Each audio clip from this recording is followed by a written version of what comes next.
So when Rowley Jefferson's Awesome Friendly Adventure was first announced, I had no anticipation for it. I wasn't very excited for it at all, just based on what I thought of the first book. I will give the book this, that I was a lot more intrigued about the concept of this book than I was with the first book, because the first book to me, for those of you who haven't seen my review, I'll just sum up my thoughts here. Basically, I just didn't think there was a point for the first book to happen, to exist, because I just think that seeing things from Rowley's perspective was just kind of like just an excuse for another book that we really didn't need.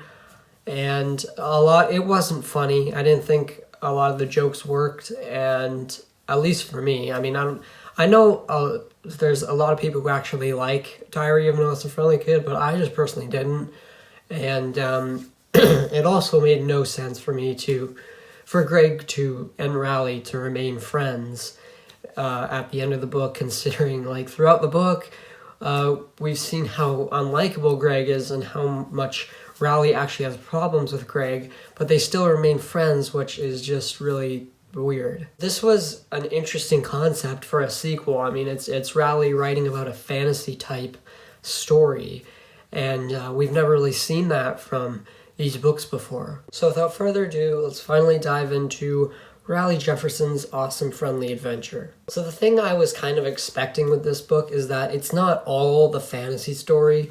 In between each chapter of Rowley's fantasy, you get to see Greg and Rowley deciding on where the story should go, and you get to see their thoughts on the story as it goes. And that's something I expected. I didn't expect it to be like just the whole book Rowley's fantasy, even though I'm sure that's what some people expected. I just thought that we would get still some diary, like journal stuff with Rowley. And I think that stuff is actually really interesting to see the like behind the scenes kind of the story. Well, not that it's a movie, it's a book, but it's, just behind the making of the book, and we get to see, Greg deciding on where the story should go, like helping Rowley with the story, and him being worried about merchandising. So to profit off the book, he wants to make a movie based on the book. He wants to, make all these dolls and action figures, and basically just all Greg cares about is money, and Rowley's just in it for the fun. However, Rowley's fantasy part of the story is actually much better than Greg and Rowley talking about the story, as you might expect. But I actually surprisingly thought this book was really funny, and I'm surprised by that just because I have how unfunny I thought the first book was. A lot of the humor comes from the fantasy element of the book. This book is basically a parody of fantasy. All you need to know plot-wise is that Rowley and Greg in the story are named Roland and Garg the Barbarian, and they're both setting out on an adventure to rescue Roland's mom from the White Warlock. There's also a lot of side characters that Rowley puts in the book as well. I mean, you got Roland, of course, who's the main character, who's pretty much just Rowley through and through.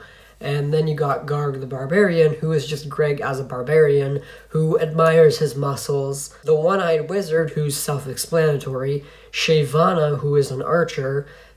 Kristoff, who is a vampire. Stephen, who is a half-man, half-cow, who is pretty much just there as a joke. And while I did find it funny, there's really no other reason he's in the book. He doesn't affect the story in any way. Even Greg himself says this. And you also got Sherlock Holmes, who's basically just Sherlock Holmes. There's also other side characters that the team run into throughout the story, but I'm actually going to save them for you and not spoil them. Although it's not like they haven't been spoiled already, because if you're following the Diary of a Wimpy Kid Instagram page, then you know that the marketing for this book was terrible. I just think they gave away way too much about the book. I think that they revealed pretty much all the characters, and they also revealed items in the book, and it's it's fine to tease like characters in a book or something like that, but this was just overboard. But I'm not here to talk about the marketing of the book. I'm here to talk about the actual quality of the book itself. And I am extremely happy to say that I actually really enjoyed this book. I really enjoyed the sheer goofiness of the story. What makes it so funny is that it's a fantasy story told by a middle schooler who has the mind of a 6 or 7-year-old. Some of the jokes were actually clever too, so which was unexpected. So would I recommend this book?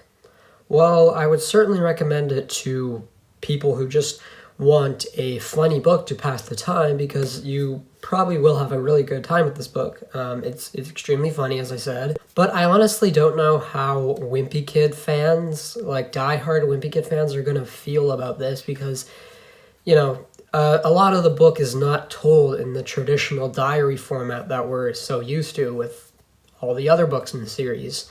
So it's a bit strange for Wimpy Kid fans, but honestly, I really liked it, and I'm a huge fan. This isn't like a super fantastic, like 10 out of 10 book. It's not like super great or anything, but it is a really enjoyable, pretty solid book. I'm gonna give Rowley Jefferson's Awesome Friendly Adventure a 7 out of 10. So yeah, this really surprised me. So it's pretty good. I'd recommend it. If you want to know where it is in my ranking of the books, I'd say it's in between Wrecking Ball and Hard Luck. It's a teeny bit better than Hard Luck, but it's not as good as Wrecking Ball. So for my next video, I actually planned something a little bit special, because it is my 400th video coming up next. So yeah, 400 is not a huge deal, but it's kind of like a weird milestone to like do a special video for, but I decided to do one, so that's going to be my next video. It's probably going to be in a couple days. It's going to be a kind of a review of a book I've already reviewed, but trust me, like you'll understand it more when you actually see the video. I know it probably won't make sense to you when I'm explaining it to you now, but yeah, just keep in mind that it's going to be probably something different. But that's not all I have planned, because I actually ordered 3 new books off of Amazon, actually before, well, a little bit after I ordered this, but they came in before this because they were actually already released. There's 3 books that are already released, but I've just never read them, and I've heard that they are really great, and there's a lot of people who really like them. So I'm not going to be doing one video covering all 3 of them. They're going to each have their own separate video, because one of them is a new one that came out just this year, so I kind of want to save that for till I'm done reviewing all the other 2020 books I have planned to review this year. So I'm going to be reviewing the first 2 books and then the 3rd book. They're not like a series, but it's 3 of them are by the same author. So look forward to that. I hope you guys enjoyed this video, and stay tuned for my next video. Have a good night.